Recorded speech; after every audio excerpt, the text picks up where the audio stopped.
Every tenant that lives inside the Innocents has many layers, like an onion. At first, you fall in love with their witty retorts, only to find out later that they're hiding the death of their mother in law. Once they've been convicted and go through rehabilitation, you find out how loving they can really be. Only to find out it was a lie all along because they had plastic surgery and were never who they said they were.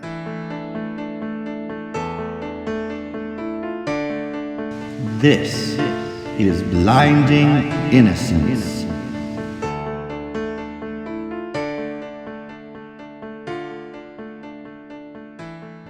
Welcome to the Innocents, where living here is so complex.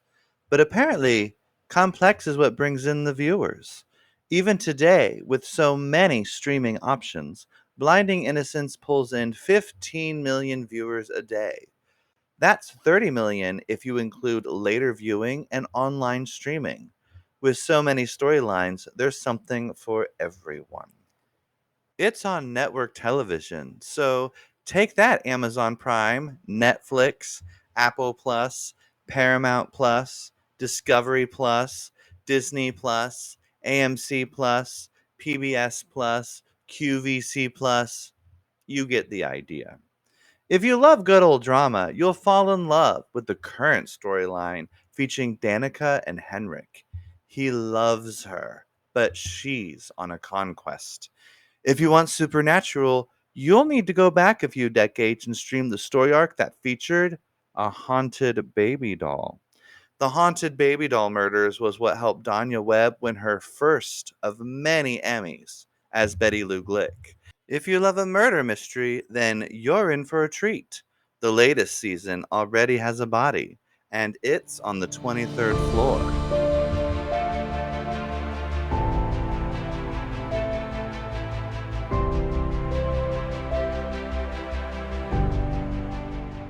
Ms. Shadie Business looked out her 20th story window as the police car and ambulance rushed up to the entrance.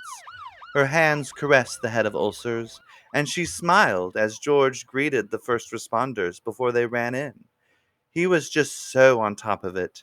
She was so thankful for George and his ability to doorman. She hoped one day she would be reincarnated as a doorman to repay the universe. She watched as the police officers ran in, but the EMTs with the gurney got stuck in the revolving door. Why there was only a revolving door and no other door made no sense. Whoever they were trying to rescue would surely be dead by the time they got there.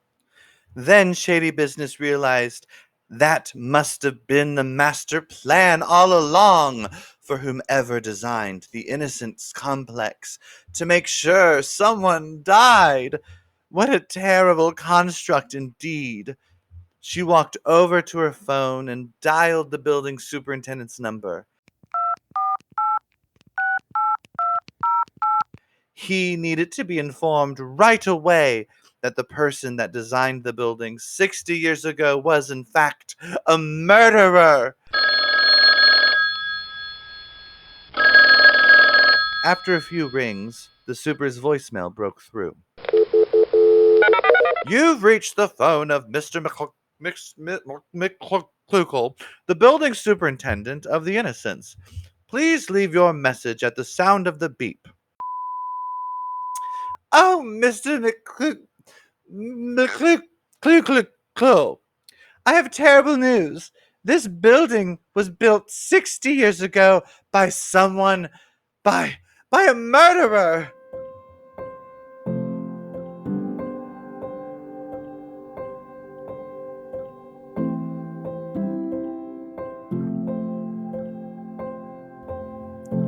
I feel like there's a million murders every season.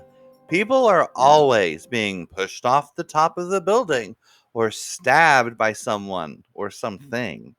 There's been a few drownings around the complex, between the pool and the hot tub on the roof to some of the whirlpools in the tenants' homes. Someone is always murdered in water. Those are the easy ones. A whole bunch of characters died during the story arc that claimed the 23rd floor, which sadly, after Douanier Remington accidentally set fire to the 23rd floor, they were killed off in the show because they died from the fire in real life.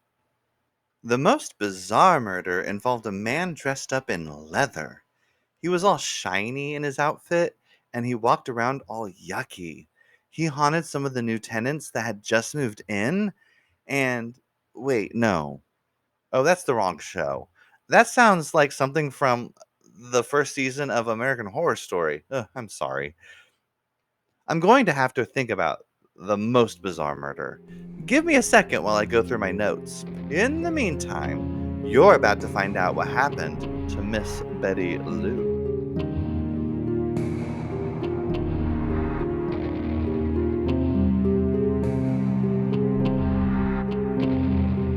Betty Lou finally awoke.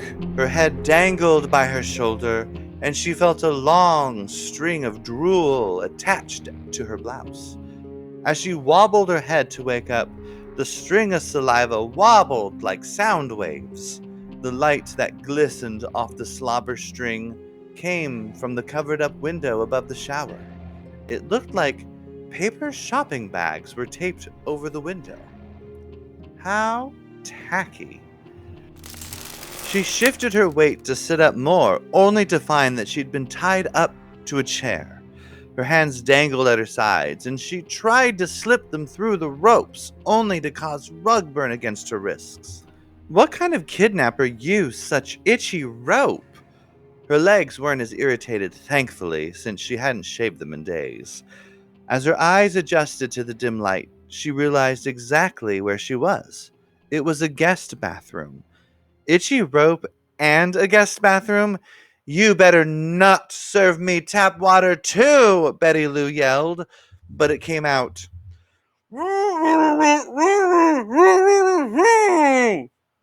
because she was gagged. Ugh, she thought, bound and gagged? Why does this always happen to me, she thought. Because it did. It really did always happen to her. If Betty Lou wasn't out terrorizing one of the tenants of the Innocents, she was probably somewhere, bound and gagged. People hated her. Then, to her surprise, the door creaked open and a shadow came in and hunched down at Betty Lou's feet. Her captor wore black baggy clothes, so she couldn't tell if it was a man or a woman, and over the face was the disturbing mask of Bozo the Clown. What do you want from me? Betty Lou asked, which sounded like her captor held up a white feather in front of Bozo's red nose and lowered it to Betty Lou's feet, which she realized were bare. Betty Lou yelled. She felt the feather caress her tippy toes when the sensation to giggle and kick filled Betty Lou. Her captor kept going, running the feather over her feet, and before Betty Lou could take any more, her left leg broke through the rope, and she kicked her clown-faced captor in the head. He, or she, flew back against the wall and fell to the floor in a crumpled heap. Betty Lou stood up, while still strapped to the chair, climbed over her captor, and tried to escape through the door. Her chair was almost too wide, but with a few rams against the door frame, the chair broke apart, and Betty Lou was able to hop through to the front door and escape out into the hallway. She pulled off the ropes, tore the duct tape from her mouth, and screamed.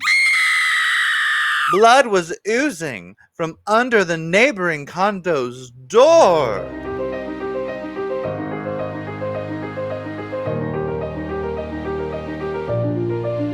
Truth be told, Betty Lou wasn't the only one people hated. One of the most infamous villains to grace the blinding innocent screen was the fabulous Terabithia Duverger. One of the storylines that will forever be stitched into the fabric of the show was when she started to cast spells. People were switching bodies, children became adults, and adults became dogs. The audience didn't know who was coming or who was going. It was one of the best storylines that showed how evil Terabithia Duverger could be. Griswolda Channing Tatum, who played Duverger, would have had such an illustrious career after that season as one of the go to villains of The Innocents, if it weren't for the TV interview she did with the National Enquirer. The show's creator, Duwanye Remington, warned Channing Tatum about doing that interview, but she didn't listen. At one point, the Enquirer reporter confused Griswolda Channing Tatum with her character, Terabithia, and he started asking questions about casting spells. After talking about how she loved the spells that made the children disappear, she realized what was happening. Turn those cameras off! I said, turn those cameras off! I don't really cast spells! It's my character! On Blinding Innocence, Terabithia Dubrugé! I'm an actress.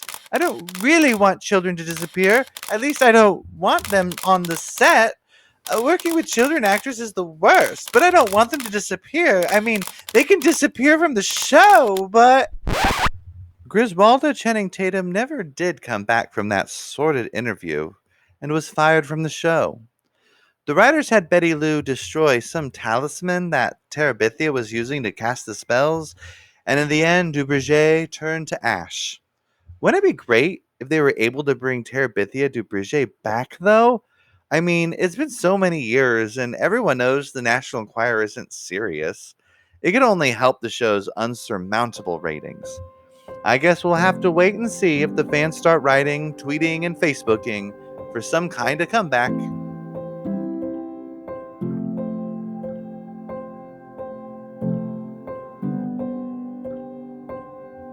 After going through an entire roll of toilet paper, Beverly Cleary, not the children's author, vowed to never eat a spicy burrito again.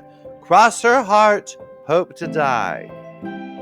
She stepped off the elevator to the lobby, released one more bit of flatulence, and prayed that was the last of the poison that had been inside her system. Now that she felt better, she wanted to come down and see what all the ruckus was. George the doorman stood at his desk talking to two people she had never seen before. One was a man with a monocle wearing a bowler slash derby hat, and the other was a woman whose grayish hair was wrapped up on top of her head, kept together by quite a few clips. Both wore trench coats. Detectives! Here, Beverly Cleary said, approaching everyone. Dear, the woman said, you probably shouldn't be down here. I think it might be best if you go back up to your room. My condo is much larger than just a room, dear, Beverly said. Then George the doorman spoke. There's been a murder, Miss Cleary, and right now everyone here is a suspect. So it might be best if you go upstairs. A murder? Again? Like, didn't we just have one? Cleary said, clutching her pearls. Why do I even still live here? The unnamed man spoke. Yes, ma'am. The last murder was, in fact, your husband. May he rest in peace, Clearly said. So, we will need you to go back up to your residence, please, he said.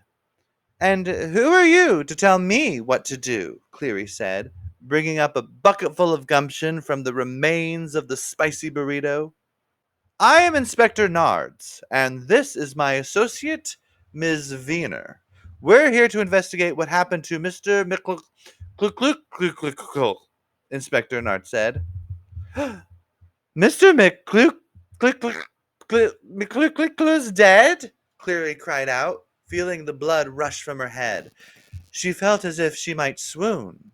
Inspector Nards was good looking, so she took a few steps toward him and started to fall over.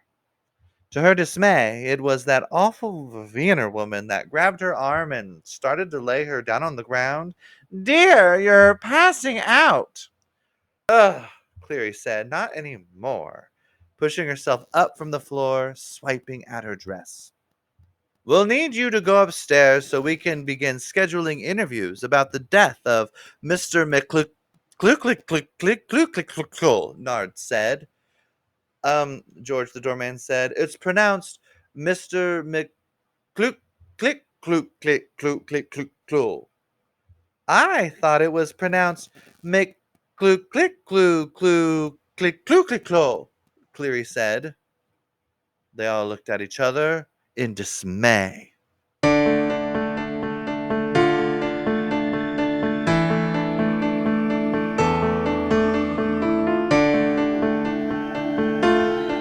Welcome to the innocence where everyone is just dying to live.